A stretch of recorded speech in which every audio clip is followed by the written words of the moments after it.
Transferable skills. From Cackle Media, this is Transferable Skills. I'm Noah Mishkin. And today's guest is Michael Bresler, who shares his skills journey from hospitality into AI operational excellence. A super interesting conversation. I love how Michael and I met. I love how this conversation came to be. And I think you're going to really like the conversation itself. I hope you enjoy. I'm excited to have Michael Bresler here. Welcome to the show. Great to have you here. Thank you so much. I appreciate it. I'm not in my usual studio and I'm on the road. And actually, this is quite fitting because you and I met while I was on the road. We met at a baseball tournament that both of our respective sons were competing in Columbus, Ohio. And I had a great time on the sidelines talking to you. That sparked a connection over LinkedIn. I started reading a lot of the content that you were writing, and I absolutely love it. We'll get into some of that stuff, and we'll start from the very beginning of your career. Tell us where that began. Well, I would say my career began probably as a 14-year-old as a counselor in training for a rec camp. That's right. I think my career starts there because as a 14-year-old, I remember distinctly doing dumb things and being yelled at. And back then, you could be 14 and be employed. Right. And I would do stupid things. Like I was 14, so I was like in control. When you grow older and become an adult, you start to realize the value of being able to empower the kids and be able to give them the support, not necessarily power. I didn't have like authority. Well, you're a bigger kid. So I remember one time in dodgeball, I got in trouble because I hit a kid really hard. And they were like, you're a counselor in training. Like you're not a camper anymore. So you can't just beat up on children. You're really competitive. So you get a little crazy. So I remember. It's like that scene in Billy Madison. Yeah. I mean, I look at that as my career because that really started, the maturization of myself as far as just like responsibility and accountability. And it was an opportunity for me to have really some great mentors who, when I look back, I thought they were like 50 years old. But when I look at some of these folks now, who I've checked on some of them to see where they are in their lives, they were just 10 years older. Like they were just in their 20s. They weren't like professionals. They were in college or they were finishing up college and just like maybe a teacher or something. I literally had the same realization and conversation with my brother, maybe just a couple months ago. They looked so much older. And we assumed that they had all of the knowledge and experience and knew exactly what they were doing. Talk about the opportunity at such a young age and be able to learn from them. Make mistakes and practice when the stakes are very, very low. And I don't mean little children's lives and safety at stake. Trying to figure out how to play dodgeball with little kids or what your responsibility is and how to talk to kids, be organized, be on time. It is a very hard job. And I applaud anyone who's gone through I think that. one of the things also is ego, right? I think that was one of the things I from a young age where I've used that knowledge of where ego belongs, which is generally nowhere. And now that we're talking, I'm thinking back about it. A lot of it was like you were just a bigger kid and you could take advantage, right? And there was a lot of ego, like you wanted to like pound your chest. You had a clipboard and so you were in I was charge. pretty much in charge, but not in charge. There is a fine line between arrogance and confidence.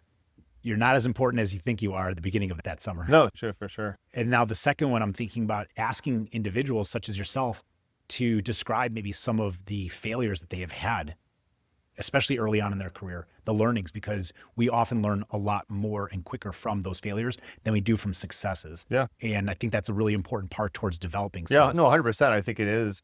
What's interesting is we never really talk about the failures. We only see the successes. And interestingly enough, right, it is having the capacity to be able to fail and to bounce back and to have people around you to be able to give you a good perspective. I failed a lot in my career. Luckily, I've had people to give me a perspective that helped me cope with it. I used to be more of a perfectionist. I've learned that, perfection can be a curse or many times is a curse because you never finish if you're always like, it needs this, it needs this, it needs this. You're never okay with it, right? And I learned a long time ago that perfection is really not the opposite of settling. Settling actually isn't like a bad thing. It's just, we kind of make it out as a bad thing. And I would say like, so going into my next, like where my career went after that, like I was a counselor. And then at 17, I got a job at a Marriott in the DC area, working in room service. And that was, talk about failures and stress. I mean, that like, I would say that's what made me the person I am today, which is kind of crazy to say, but it was a Marriott. Back then, Bill Marriott Jr. had written the book Spirit to Serve. And Spirit to Serve was like our Bible. And Bill Marriott Jr. would come through. I worked at the Bethesda Suites Marriott, which is no longer where it is today because they moved their headquarters. But he'd come through Sunday mornings during our shift and shake our hands and talk to us and ask us questions, specifically around how to take care of guests, right? He was always not on top of us, but trying to train us on giving like the perfect guest experience, which on a side note bothers me sometimes because we go to Marriott and I'm like, what happened to those days when I was 17? And like, it was like the Spirit to Serve. Like, where's the Spirit to Serve? What is going on with these places? I worked in room service, and that's primarily how I paid for undergrad. Hospitality is something I think about often because I actually love that as a subject. It's in service of the individual to give them the best experience possible. And it's really complementary with just the notion and principles of etiquette, and something that I don't want to be too judgmental on as all previous generations are. We're always looking down on the kids these days, but just something as simple as, from an etiquette standpoint, how do you sit at a table? Which side does the fork go on? But then it goes so much further in hospitality of how do I present myself in service of the guest to give them that best experience and to be able to respond in a way that makes them feel supported and served and good. Was that something that drove you into that, or was just an opportunity to work? Like, what drove you to Yeah, hospitality? so my mother was a systems architect at Marriott Corporate. That's where she retired from. So she helped develop all the proprietary systems that Marriott still uses today. Now, they may not use it still today. Though I did see the really green reservation screen at a recent check-in that I was like, that's what my mother used to work on. So like, that can't be possible. But maybe, you never really know. Some of these organizations, my mother worked there for a long time. And so it just seemed like, where would I want to go to work? I'll just try to go to get a job at the hotel next to her office. And the way I got the job, back then you would see an ad, right? For like, oh, we're hiring people at a hotel. And you'd make a phone call, and it would give you, through your touch tone, it would say, if you have X amount of experience, press this. And I said, I have no experience. And it said, okay, well, there are no jobs available for you. And it would hang up on me. So I got my resume together and I walked into the hotel to the HR office. And I was like, I'm interested in a job. And they said, we have an opening. And they interviewed me and they gave me a job. It was like a weird, You're 17. Weird time back then. Let's talk about that for a second. You identified what you wanted. You found a job. And so then you made the phone call to try to get that job, to apply for it. And you were basically told you don't qualify. But that didn't stop you. You decided to still push forward and show up in person. Why?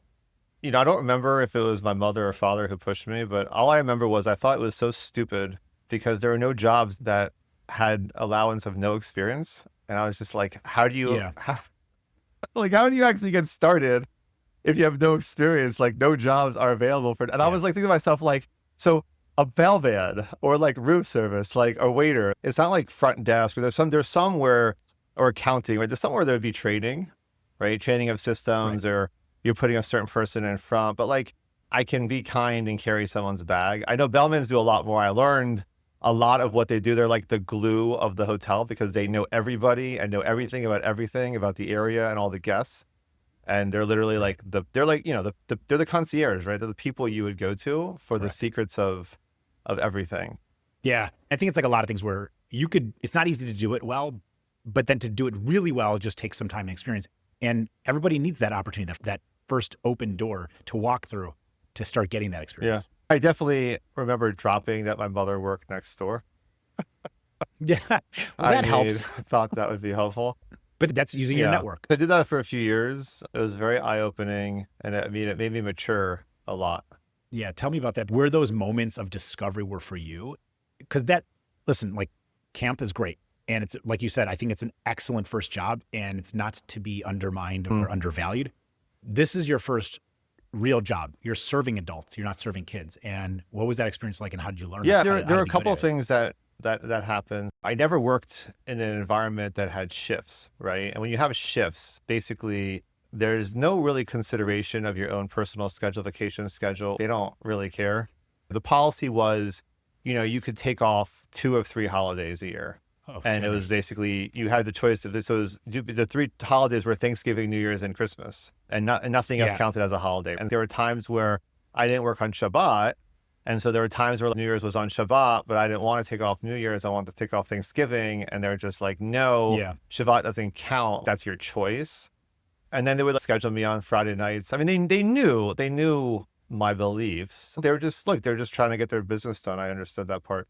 I Okay. But here's actually, I think, what's the real thing here that's important to Sure. acknowledge. They made that policy because that was minimum effort. That to them, they said, our problem is we don't want to be understaffed. And I get that. So the natural response is, so let's just make sure that people have to be here for most of them, right? Yeah, we were paid $4.25 an hour, and then we got tips. I moved to night shift about 6 months in because the night was just better. I was taking classes in the morning, but I mean, I was getting like $200 in tips every night. And this was in the late 90s, right? 1997, 1998. It was ridiculous money for a 17, 18-year-old. That there was no life balance, right? The other piece was the ability to deal with conflict became something that I may not always be good at it when it's really personal.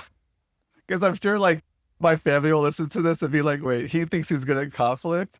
Okay, but that's when it's with your wife or family. There's a lot riding on it. It's really hard. But Correct. Because it's right, emotional. but like when you mess up someone's order or like they asked for a Chardonnay and you brought them white, but they thought Chardonnay was red, which happened a few times when I was there, it was like very stressful because you think about the experience, right? Like you're in room service. So it was very interesting. When we first got there, we would rotate, right? Like whoever was at the phone would answer the phone and we'd rotate like people going up and getting the stuff done, right? And delivering the orders. And then we started figuring out, we had one person who was like just really good at taking the orders. And then we had one person who was really good at setting it up. And then I was the guy who was running around. Like I was the younger, I guess more handsome one. We were getting a lot more tips. We would split tips at the end. I was getting more tips. And I moved a lot faster, right? Because I was like, I mean, they were all like 45, 50 years old. And I did some waitering there too. When you're a server and you're in a public restaurant and someone has like a challenge with you, like there's a billion people there. The thing about room service was you'd go up to someone's room, the door would close behind you, and it was you and them. And so there's a couple of things that I had to really quickly get over. The first was a lot of the people would open the door being very immodest, which was very uncomfortable for me. And I had to, look, I was a 17-year-old guy, right? Or 18-year-old guy. Not look, of course, be respectful and not look, but it was like weird. Like sometimes they would try to flirt with you or whatever. It was just very strange. That was one piece of it. But then the other piece, the conflict part was, like if you were late with an order, right? You're like walking into the room and they're waiting for you and they could be annoyed and you have like literally one-on-one just having them like lay it on you, right? And then if you messed up something and having to bring it back up. So I learned very quickly just how to engage in an uncomfortable experience where you had no idea the environment you're walking into when you knocked on the door. It could be like a woman in a towel. It could be a woman who like, she's annoyed at you because she asked for 5:45 in the morning coffee and you just woke her up. Or the person in the afternoon who we had this one woman, I still remember her name. She would get in every Sunday because the hotel also served consultants. So there was like IBM and Lockheed Martin next door. We had this one woman every Sunday night and we got to learn that part of why she was what we thought mean was because it was just like a terrible experience, a life for her. Like she was a consultant on the road. And so every Sunday night she would arrive to the hotel and leave on Friday mornings. And she'd always have a picture of her kids on the desk. We used to make fun of her. Oh, she orders like a mac and cheese and whatever and then we got to know her and we would bring her a bottle of wine. We'd remember her like her anniversary or her birthday and try to celebrate. So those were like the great memories. The hard memories were like I mentioned, a couple of times people would order a Chardonnay or a Merlot or a Pinot Noir or whatever, and they would think it was a red or a white or the opposite, and we would deliver them the Merlot and it was like red and they're like, I wanted white. No, but you asked for Merlot. Okay, fine, we'll switch it out. When you're in the room, it was apologizing, but at the same time trying to figure out like, how do I educate that person? Do I not educate that person? So it was very interesting to be able to navigate. So for me, I think that was a big part of the growth because what would happen was the reason why they sent me because no one else wanted to go in the rooms because especially when you had a disappointed guest. That was the hardest part of my job. And the stress was when we get really busy and like they'd say, 35, 40 minutes. And then you get on your walkie-talkie, you'd be like, okay, this guest called 50 minutes ago. They're still waiting. Do this one first. And you're like, oh Lord, here we go, Doc, right? Yeah. You got to make them feel good about the experience, knowing that you're already starting behind. And conflict resolution at that young age, diffusing situations, something that's very hard for most people, regardless of their age, is being apologetic, knowing at the same time that you were right. Mm-hmm. Sort of apologizing for someone's experience when they ordered the wrong thing and you brought them the thing that they had ordered, but they expected it to be different. And that's really hard, no matter your age. And you got to figure out how to swallow your pride, apologize not for what you brought, Right. but for maybe the disappointment or different expectations that they had for the experience. And so you got to get past that. Before that, you brought up something that is really interesting and actually very mature that takes a while for organizations to figure out, which is leaning into individual strengths and skills and how you're going to make the experience better for both sides of the party and everybody as a whole. So you might think that in hospitality, someone's going to, or maybe the group of people on the same shift are going to essentially be vying for whatever is going to either be easiest job or the one that's going to yield the biggest tips, right? But what you as a collective shift figured out, okay, we're going to split the tips. And so no one's going to be vying for the one that's going to get the biggest tips. And we're also going to basically allow everyone to lean into their own unique individual skills, the strengths that they have. So if somebody is 55 years old and they don't want to be lugging heavy suitcases, I get that. Or maybe somebody is young and they got a lot more energy, or somebody is just more detail oriented and they can work the system. But essentially as a shift, you all basically picked the roles that you were going to be best at and worked together for a much better outcome. And then everybody was rooting for one another and supporting one another because you were all getting the split of the compensation and the bonus on there. It wasn't just the immediate staff. When we get backed up, the sous chef would deliver. Sometimes the manager for the restaurant would deliver. Sometimes the bellman, who I just ran into, by the way, a week ago, because now he runs concierge at a local hospital. He's like the one guy you want to see when you're checking in and you have no idea what you're going to be seeing. Like he's the guy, right? I've checked into a lot of hospitals and a lot of times you don't really feel seen. You're just like a number, but that's how he treated everybody at the hotel. Like he was, I mean, everyone loved him. They loved him. I mean, he just has that smile, has that personality. So it was like cool to see him. The other thing is a lot of it was just the trainings that we did, and everything was about the whole concept of just how do you service your guests. So as a 17, 18-year-old, like we were empowered to say, hey, this guest is having a really tough time. Can I get a bottle of wine to be sent up? And they'd go to the bartender would do it and would go to this comp budget. And they would even reward us, not reward us financially, but they would call us out and say, great job. You saw a need and you sent up 2 glasses of wine or you sent up a free birthday cake or a piece of cheesecake or whatever you did. You made the decision to make them feel good, and they applauded that type of stuff. So it was like this very much this culture of just, it was very much just around all of our goals. And you mentioned the tips thing, but I really believe that the people there in service, a lot of the reward was intrinsic of just knowing that someone was taken care of. And when you think about this guy at the hospital, you can see that's what he's doing. He's walking around and talking to folks, and like he's trying to make everyone's stay as pleasant as possible, which takes a kind of person to do that, I'll tell you. So concurrent to hospitality, I was also selling textbooks on half.com. I was making $700 a month. I haven't heard that domain in a long time. So I did that for 13 months until eBay bought half.com. And also at the same time, all the college, university bookstores got a lot smarter. And they started doing like used. And then at the time also Amazon was starting to penetrate into the bookstore world. So it really started from my father would take us to the public library in Wheaton, Maryland. And they had a bookstore attached to it. And every other week they would clear out the bookstore and throw books away and recycling into the dumpster. We were going by the dumpster and I saw some books in there and I thought I would just try to sell them.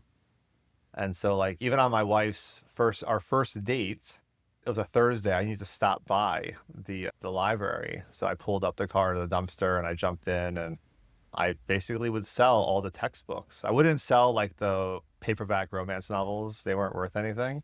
But the textbooks I would sell. And it actually, interestingly, and it was zero cost basis because they were all free. And what taught me there also was very similar to my experience in the hospitality industry was that like you live in Montgomery County, it's a different world because my father was like, you're not going to sell these books anywhere. Who wants to use them? And majority of my clients were in Mississippi and Louisiana. And I was able to undercut everybody on half.com I did that for like 13 months, making some good money. And then that kind of got disrupted. And then after that, what'd you do? So I got my real estate license that I had for a while. I got that because I was a junior in college. I've been dating my wife already. And so I proposed to her. And part of the getting permission from my father-in-law to get engaged was I had to get a job. Because at the time, what happened was like I stopped at the hotel because I decided hospitality wasn't for me. What happened was I started sitting with the general manager of that hotel, and I would sit with, there was a consultant who was a consultant for Bill Marriott Jr. And after I would serve him, usually coffees at 2:00 in the afternoon for a business meeting, I started asking him questions. And so I got an opportunity to sit down with him for an hour. I don't remember his name, but I remember he was always in room 214. It was a nice corner room. So he sat me down to really ask me what I wanted to do. That's what kind of got me thinking. And then I talked to the general manager, and he told me how he became general manager in Bethesda. His kids were 17 at the time, and they lived in 7 different countries. And I was like, yeah, no, I'm not going to do that. So I decided that wasn't going to be for me. So I got a real estate license. I didn't really do much with it. I passed the test, but then for real estate, it was the first time someone told me, which kind of gets into really the mindset of everything that we're going to talk about, is they're like, Michael, you can't do it half-ass. You either do it or you don't do it. Because I was like, I want, like Sunday mornings, I would go every Sunday morning, I would answer the phones and I would make cold calls, right, to try to sell real estate. And this agent came to me and said, Michael, you're not going to get anywhere because you're either all in or you're not. Like, you're half in, like your Sunday calls. Like, you can't do a business just working 3 hours a week. Because that could have happened. You're not going to get that one sell, right? It's impossible. And so I started realizing that I wasn't prepared yet.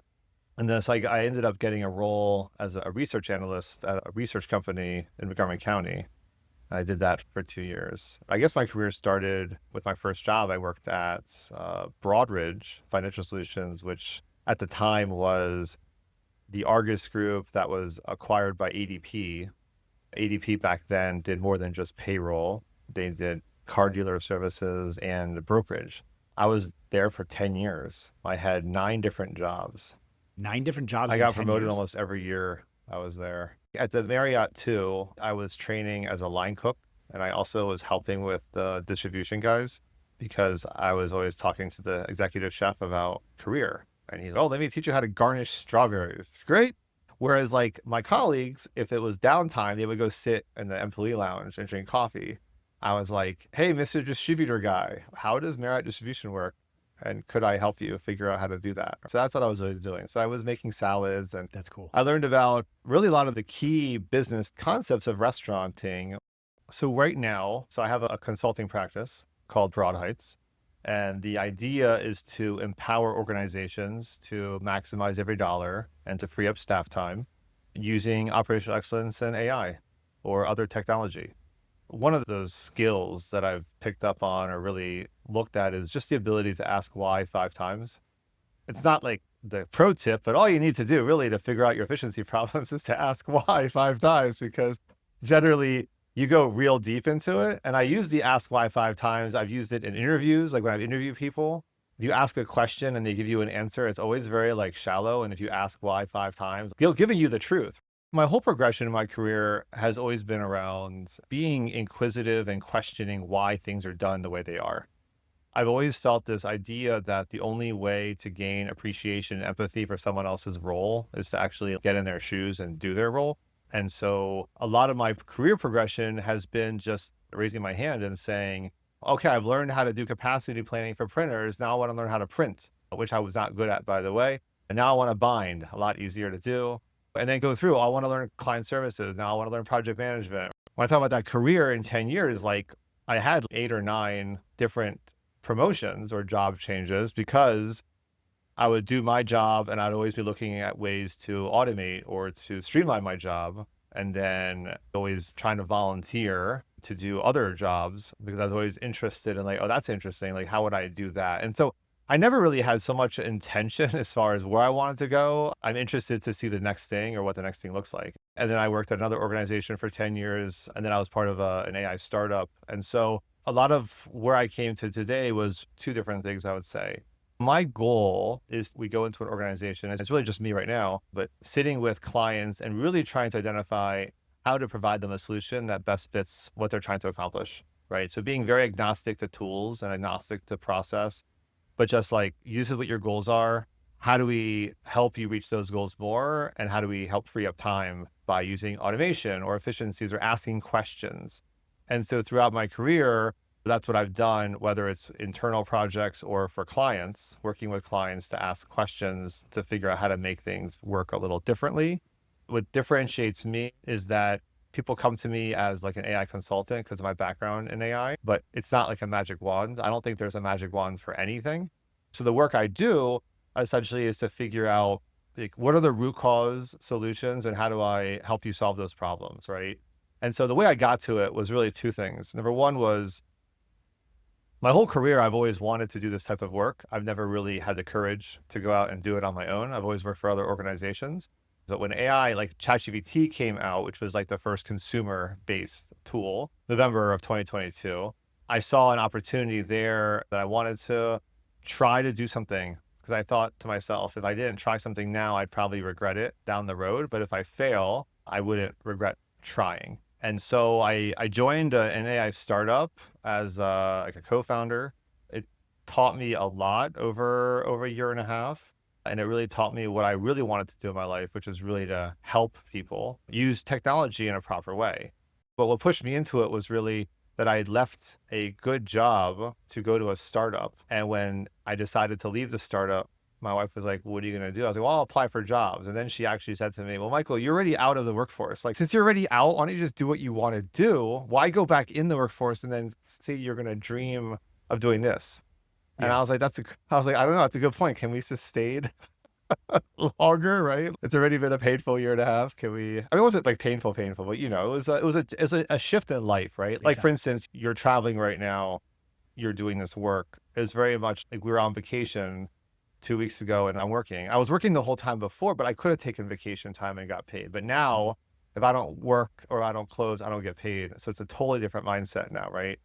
Even yesterday, I worked all day yesterday, which I've always worked Sundays, but it's very different when the success of your business relies on it versus you're just trying to get clients to be happy. It's a very different mindset.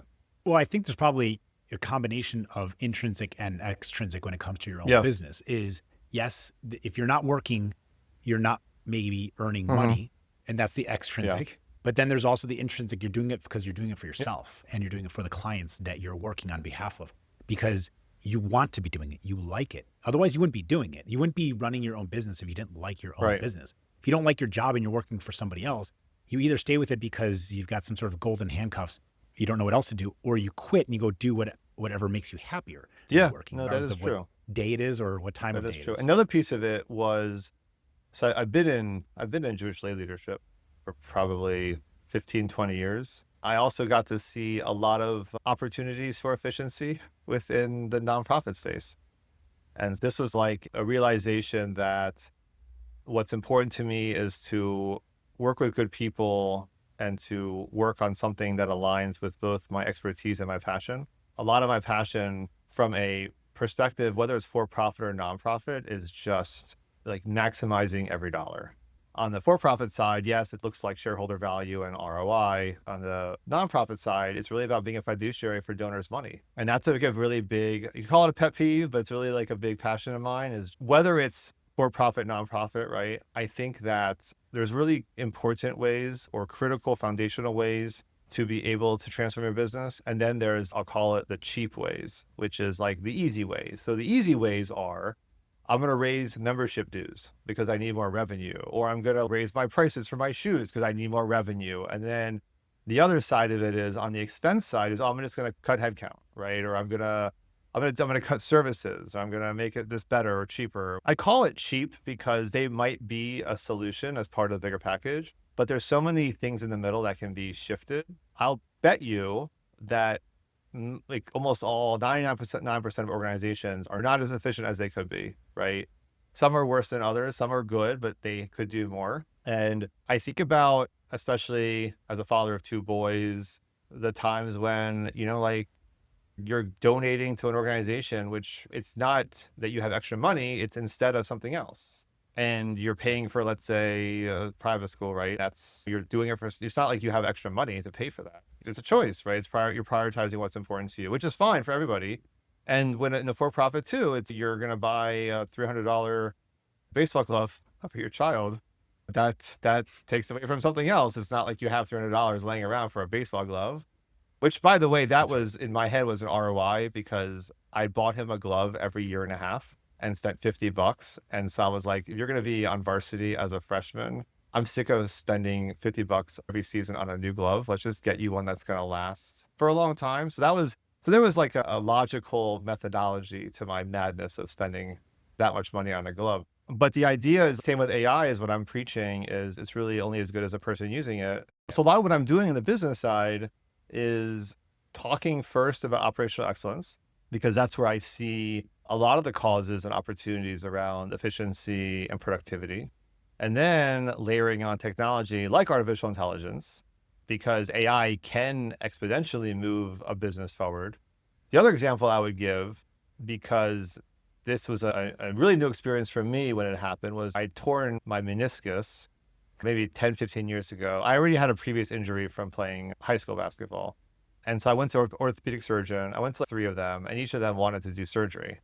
I nursed my knee for probably 3, 4 years, wore a bracelet and everything like that. I went back and I finally said, I don't want to do surgery. Like, what are my options? And the guy said, well, you could try physical therapy. Okay. So I go to physical therapy, and within 2 minutes, she says, I know your problem. Your butt is weak. And I said, would you talk? And I thought she was just being mean to me because she can be mean. Like, as a physical therapist, she's that kind of motivator. Right. I was like, what does that mean? The reason why your knees are in pain is because your lower back and your butt, your core is so weak, you can't do anything with it. And all the lift is on the knees. And so if we get your core right, your knees will be better. I went through this 6-week boot camp with her, and I can walk better than before. I'm healthier, I'm stronger, less back pain. The surgery PT side, that's not always going to be the case for everything, but it really is how I see operational excellence in AI, right? It's like a surgeon's going to say, oh, hey, you have a torn meniscus. Oh, and by the way, you also have some arthritis from basketball. We're going to cut your knee open, microfracture surgery, and all this stuff. But that doesn't solve the root problem, right? Because the root problem, so yes, I did have a tear. And those are the things that are like in a business, there are things that are abundantly clear as far as things you have to fix, and you want to put something on top of it. And that's why the asking why 5 times is so important. If you don't fix the root cause of what's really happening, you're just going to be back in the same situation, right? And so if I would have gotten surgery, my belief right now is I would have retorn it, unless I did nothing physically in my life again. I would have retorn it because my rest of my body would have been like, great, new knee. Let's see how quickly we can tear this one. If you satisfy bad debt and collections and fix that bad debt problem in your business, but you don't actually go and resolve the issue that's leading towards all that bad debt, it's just that balance is going to continue it's just to climb recurring. again. It's just recurring. That's awesome. I love the analogies. Given your natural strengths and your learned skills, what job might you excel at, but are also exceedingly overqualified for? Something that's a guilty pleasure for you. Okay. So my dream was always to become a teacher. Knowing my wife's a teacher, knowing what teachers do, I don't think I would say I'm overqualified, but I could see myself going into education and doing something around STEM, maybe focus around entrepreneurship. Because a lot of my journey, I didn't learn in school, right? Like in school, I was taught, get good grades, learn topics that you probably aren't going to need to know in the future, go into a good college, and then go get a job at a big company, and then retire. But is the 401k the way to retire? There's no more pensions. And my father, who was military, was always pushing all of us to get a degree, go to the government, and retire with the government. I'm not saying it's right or wrong, but I think that there's a reason or opportunity for kids to hear like the other side of it, which is the idea of entrepreneurship, building the future. And a lot of it is, I think, teaching the kids, because I learned this myself too over the last 10 years. I was always very scared of doing what I'm doing now. I am scared many times a day because it's hard, right? It's hard to have all the pressure on you. It's not very easy. Sometimes I think I'm crazy. But one thing I've come to realize and recognize is that you, me, everyone listening, we're really no different than Gates or Musk or Zuckerberg or anybody who you think of who's out in the world who's created something. Like, we're really no different than those people. I really believe that. That's kind of my guilty pleasure maybe, is I've done some STEM stuff in high school, like to be able to share that kind of thought. We live in this world, right? They created this kind of world we live in. They're really no different than us. The only difference is that they had the courage to take a risk and take a chance and to bet on themselves. And this is what I've had for my whole life, is like this innate feeling that I can always do more. I mean, I'm frustrated even in my own business. Like, I can do more, I can do more, I can do more. What am I missing? I embrace that as something that's very positive as far as like pushing, but sometimes I don't like it because it's like, I wish I couldn't see everything I see that's bad, right? I wish I could just live a life sometimes where I was just agnostic to the world and everything was wonderful. And Yeah. I didn't. I understand that problem of overanalyzing every single thing in your life, looking at it and trying to optimize for every single thing, either personal in your life or even just not even personally connected to you, going out into the world and looking around and saying, why didn't they design it this way? Or they could do a lot better if they just do that. You're standing in line at a store and you're like, oh, if they just change this one Right. thing, it would be much better. And you're constantly thinking that way. But yes, in some areas, you could find ways to make those over analyses into productive conversation where you can apply it to things that Right. you do actually have control or influence into. But in most of the times, it's just noise and it's just perfectionism that is not necessary. So I understand wanting to quiet the noise in your brain and being satisfied with just standing around and Yeah. taking it as the world comes and as life what throws at you. Michael, thank you. This is a great conversation. I'd love to have you on. And I suspect we'll probably have a part two. I love that. Because you brought up a lot of subjects and disciplines that interest me that I think we can actually do a show specifically on certain characteristics, execution, processes. It'd be awesome Sure. to talk That'd to be you great. about that too. Wonderful. Appreciate it. Thank you so much. I want to thank the Columbus High School baseball tournament for making it possible for Michael and I to meet, facilitating that introduction, which is really what made today's episode possible. I also want to thank you, our listeners, for joining us on this episode of Transferable Skills. Remember, the skills you've gained can take you anywhere. Until next time, keep exploring those transferable skills.